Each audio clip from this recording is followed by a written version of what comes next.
हरे कृष्णा। आप सभी का बहुत बहुत स्वागत है आज की चर्चा में। आज बहुत ही सुंदर श्लोक है जहाँ भगवान अपने बारे में बता रहे हैं, भगवान अपनी पसंद के बारे में बता रहे हैं, भक्तों के लिए बहुत सरल कर रहे हैं।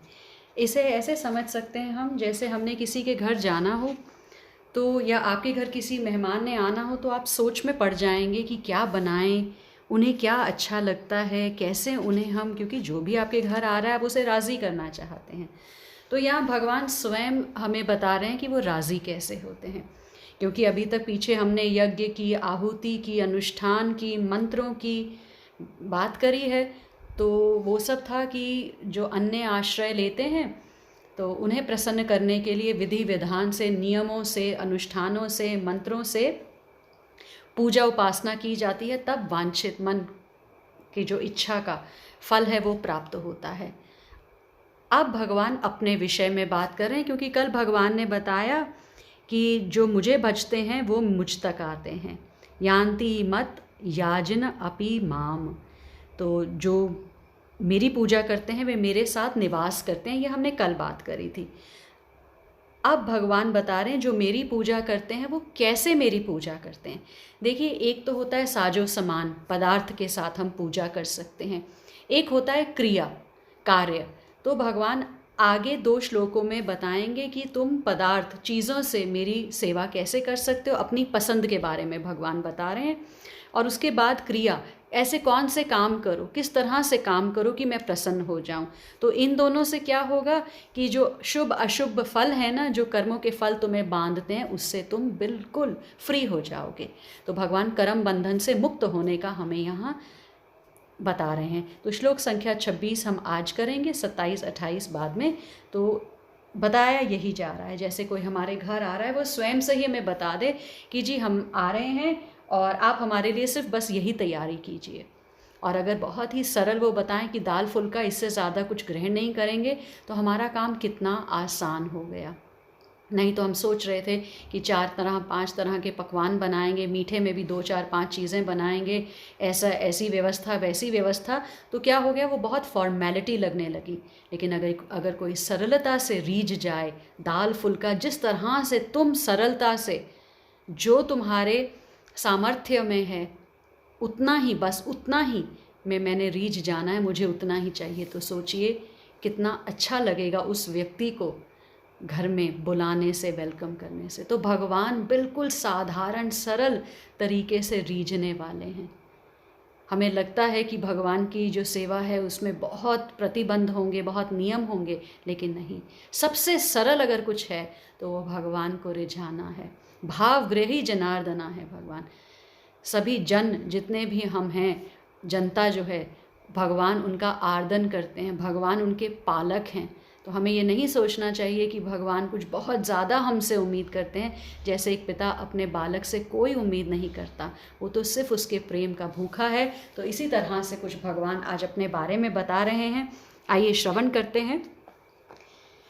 परम गुह्य ज्ञान 9वां अध्याय, श्लोक संख्या 26। भगवान आज बहुत सुंदर बता रहे हैं। पत्रम पुष्पम फलम तोयम यो मे भक्त्या प्रयच्छति तदहम भक्ति उपारतम अश्नामि प्रयतात्मना।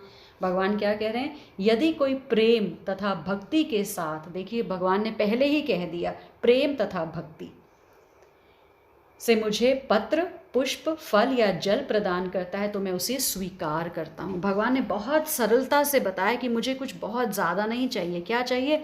पत्र, पत्रम तुलसी पत्र, तुलसी दल, पुष्पम किसी भी तरह का फूल, फलम कोई भी फल, तोयम जल, थोड़ा सा भी अगर ये कोई मुझे भक्त्या भक्ति पूर्वक, प्रयच्छति, प्रयच्छति होता है भेंट करता है, उपहार करता है, तब भगवान कह रहे हैं अहम, मैं भक्ति उपारतम, जो भक्ति भाव से तुम अर्पित कर रहे हो, उपहार लाए हो, अश्नामी मैं स्वीकार करता हूँ, मैं उसे खाता हूँ। प्रयतात्मना, शुद्ध चेतना वाले से। तो जो अर्पण कर रहा है उसमें पहला क्या होना चाहिए, वो शुद्ध चेतना वाला हो, प्रेम पूर्वक, भक्ति पूर्वक। भगवान कह रहे हैं अगर वो ये मुझे अर्पण करता है तो मैं ग्रहण करता हूँ। तो भगवान ने अपना मेन्यू बता दिया कि आप इसमें से आप कुछ भी, थोड़ा सा भी भेंट मुझे अर्पण करोगे तो मैं उसे स्वीकार करता हूँ। तो कोई भी गरीब से गरीब ही क्यों ना हो, वो एक तुलसी दल तो जुटा सकता है। वो जल का एक थोड़ा सा कटोरी ग्लास में भगवान को अर्पित कर सकता है। पुष्प भी भगवान की ही सृष्टि है, प्रकृति है। एक पुष्प, एक फल तोड़कर अगर वो भगवान के श्री चरणों में लगा दे तो क्या बात, त्रिलोकी को जीता जा सकता है ये छोटी से कार्य करने से। तो इसे हम समझने का प्रयास करेंगे। देखिए, पिछले श्लोकों में हमने क्या बात करी थी कि जितनी भी ये चीज़ें हैं और जितने भी ये क्रियाएं हैं, जब हम अपने आप को इसका भोक्ता और स्वामी मानने लगते हैं ना, तो क्या होता है कि हम भगवान को भूल जाते हैं। और बस इसी भूल की वजह से तो भगवान हमसे दूर हो जाते हैं। और भगवान आज हमें बहुत आसानी से प्राप्त उन्हें कैसे किया जा सकता है, भगवान बता रहे हैं। जैसे हमने बात की कि देवताओं के पूजन में बहुत विधि विधान मंत्रों की आवश्यकता है। भगवान ने बताया जीव मेरे साथ अपना संबंध, जिसे वो भूल चुका है, जो स्वाभाविक संबंध है, वो बहुत आसानी से उस संबंध का निर्माण कर सकता है। मुझे किसी भी विधि की, किसी मंत्र की ज़रूरत नहीं है। जैसे अगर हम समझें कि जब बालक माँ की गोदी में जाता है ना, तो उसे किसी विधि की ज़रूरत नहीं है। वो तो बस प्रेम से, क्योंकि उसका संबंध माँ से प्रेम का है, वो माँ की गोद में झट से जाकर बैठ जाता है।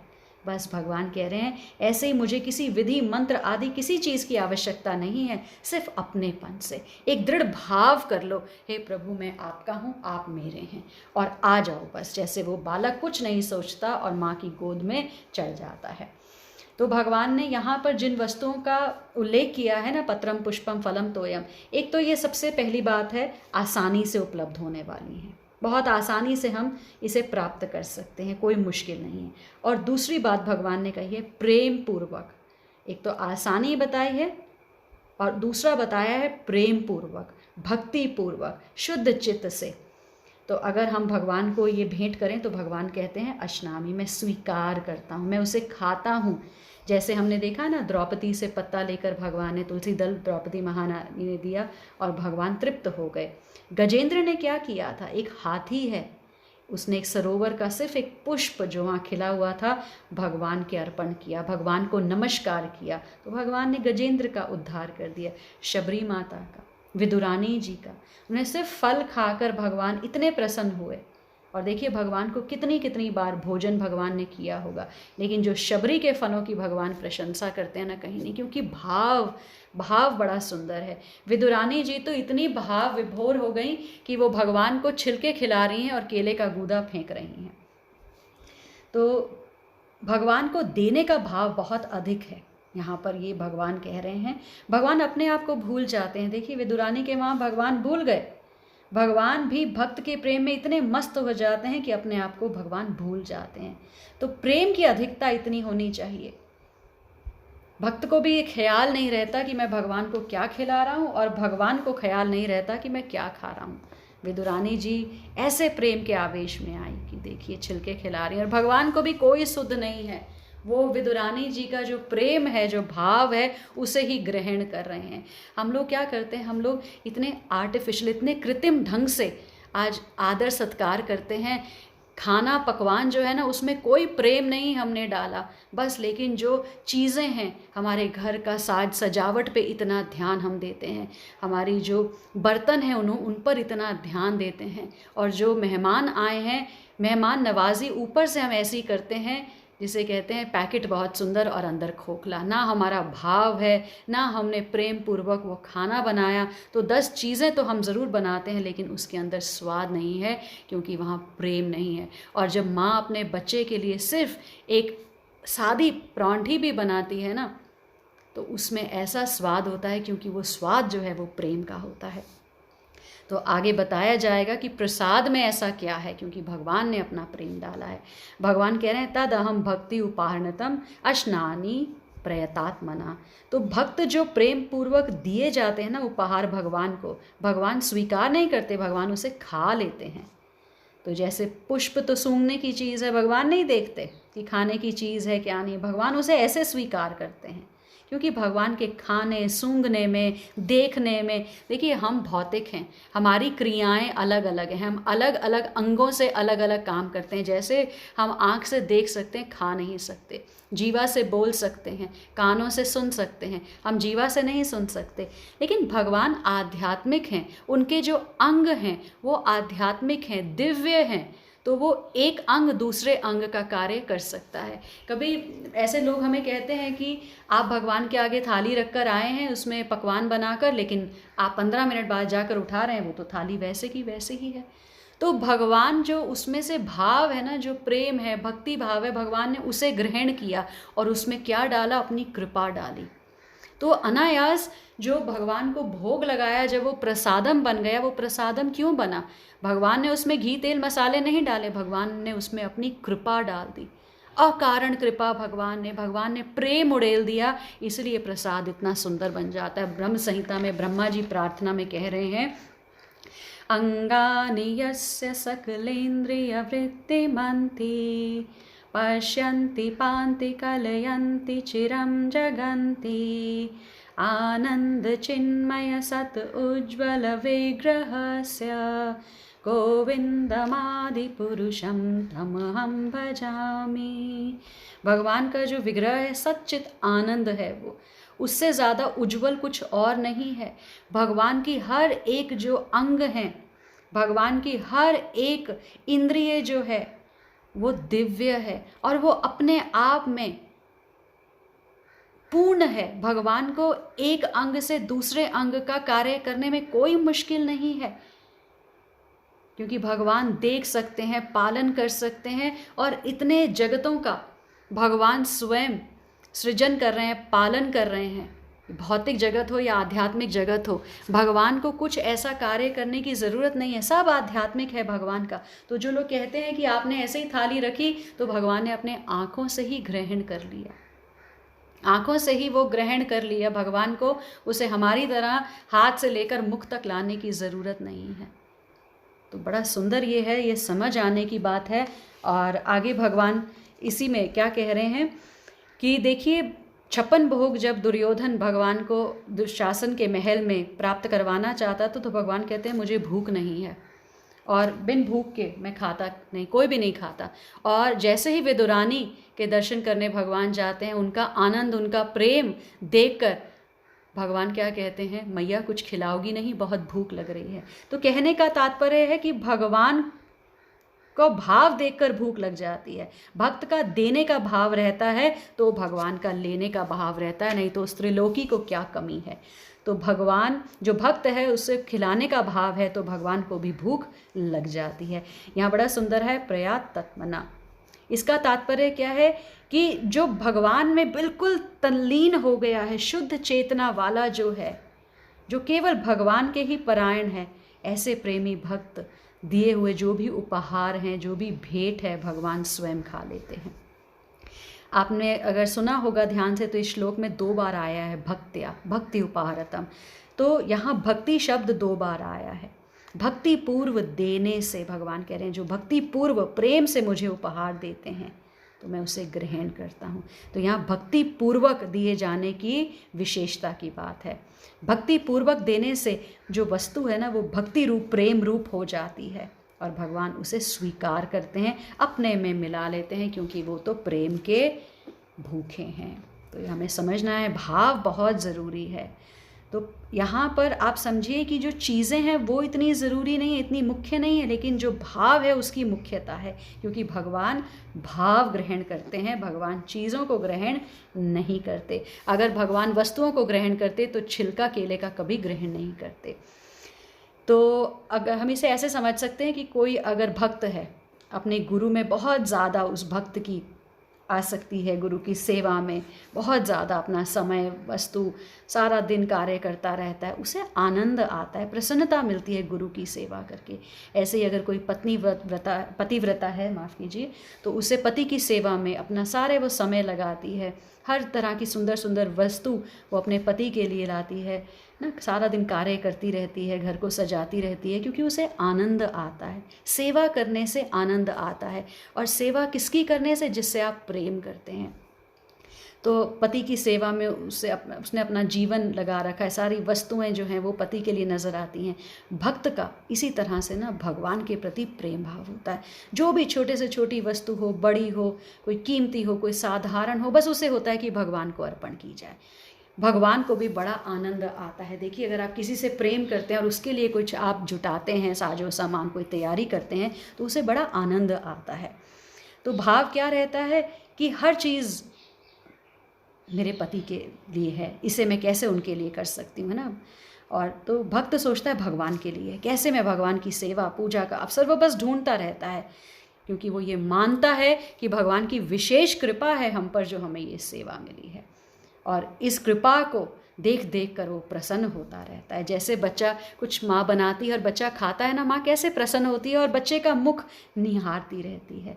तो ऐसे ही भावपूर्वक जब हम भगवान को भोग लगाते हैं, भगवान अवश्य स्वीकार करते हैं और भगवान आनंदित होते हैं, हमें दिखे या ना दिखे। कारण है, देखिए, हमारी आँखें जो हैं वो अभी देख नहीं सकती, आध्यात्मिक चक्षु चाहिए उसके लिए, और ये हृदय से देख पाएंगे। और जब हम श्रवण करते रहेंगे भगवान की इन्हीं लीलाओं का, भगवान के निर्देशों का, तो हमें समझ में आने लगेगा। क्योंकि ये आँखों से नहीं देखना, ये कानों से देखना है। तो अभी हम कान से तो देख नहीं सकते, दिव्य भगवान के अंग हैं, हमारे अंग तो हैं नहीं। तो जब हम भक्ति में मैच्योर हो जाएंगे तब हमें ये समझ में आएगा, परिपक्व हो जाएगी हमारी भक्ति, तो फिर हमें समझ आएगा ये कैसे है। तो इसे समझने के लिए सबसे पहले ज़रूरत है गुरु को धारण करने की, उसके ऊपर हम अभी आते हैं। तो भगवान, जैसे हम बात कर रहे थे कि भोग लगाने पर जिन वस्तुओं को भगवान स्वीकार कर लेते हैं, उन वस्तुओं में विशेषता आ जाती है। जैसे हमने बात की कि भोग हमने लगाया, थोड़ा सा हमने भोग बनाया, लेकिन जब हमने भगवान को भोग लगाकर वो उठाया तो हम कहते हैं ये प्रसाद हो गया। वो प्रसाद क्यों हो जाता है? क्योंकि उसमें स्वाद बढ़ जाता है, उसमें सुंदर सुगंध आने लगती है। और जब हम उसे प्रसाद को ग्रहण करते हैं ना, तो एक अलग सी ही एक विशेष तृप्ति होती है, और वो कभी खराब नहीं होता। तो ये एक कसौटी है, ये आचार्य बताते हैं कि ऐसा होता है। अब हमने इसे देखा नहीं, महसूस नहीं किया, क्योंकि अभी हम उस स्थिति पर नहीं है। तो जब देखिए, ये एक तरह का ना त्याग है कि हम पहले स्वयं नहीं खा रहे, हमने बनाया सब कुछ है, लेकिन हम भगवान को पहले इसे भोग लगा रहे हैं। तो ये बहुत सुंदर है, और इसे अब हम समझते हैं थोड़ा सा, और कि 3:13 में भगवान ने बड़ा सुंदर बताया है। आपके पास ग्रंथ हैं तो खोल के देखिए, भगवान ने क्या कहा। यज्ञ शिष्टा अशिन संत मुच्यन्ते सर्वे किल विषय भोजन्ते ते त्वघम पापा ये पच्यन्ते आत्म कारणात्। अभी हमने बात की ना कि ये त्याग है। देखिए कि हमने बनाया, लेकिन बनाते बनाते नहीं खाया, और बनाते सबसे पहले नहीं खाया। हमने क्या कहा? हमने उसे यज्ञ में अर्पित किया। यज्ञ में अर्पित किया मतलब हमने भोजन को भगवान को भोग लगाया। भगवान यज्ञ पुरुष है ना, तो जब आप भोग लगाते हैं वो भी यज्ञ ही है।